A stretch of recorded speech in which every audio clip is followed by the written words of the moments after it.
আমি হাত জোর করে মুর্শিদাবাদের মানুষকে, বাংলা মানুষকে আবেদন করছি, অনুরোধ করছি, ধর্মীয় ভাবাবেগের দ্বারা যেন আমরা আমাদের মধ্যে সম্প্রীতি, সৌহার্দ্য, ভ্রাতৃত্বকে হারিয়ে না বসি। আমার মনে হয় এই মুহূর্তে এটা যেটা জরুরি কাজ সেটা হলো এইটা। আজকে পশ্চিমবঙ্গে যা পরিস্থিতি তৈরি হচ্ছে, এই মহিলা দায়ী। আবার বলছি, এত মিথ্যাবাদী, এত নাটকবাজি, এই মহিলা এই বাংলার সর্বনাশের সব থেকে বড় কারণ।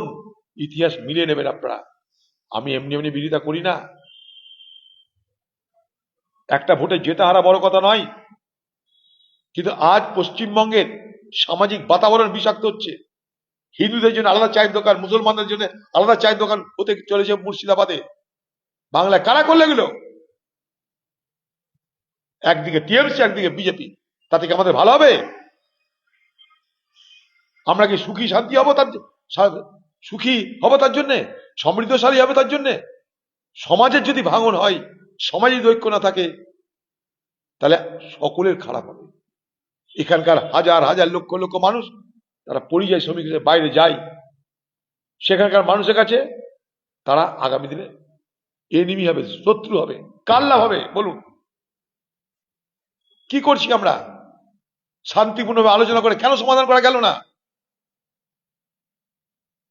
আমি হাত জোর করে মুর্শিদাবাদের মানুষকে, বাংলা মানুষকে আবেদন করছি, অনুরোধ করছি, ধর্মীয় ভাবাবেগের দ্বারা যেন আমরা আমাদের মধ্যে সম্প্রীতি, সৌহার্দ্য, ভ্রাতৃত্বকে হারিয়ে না বসি। আমার মনে হয় এই মুহূর্তে এটা যেটা জরুরি কাজ সেটা হলো এইটা।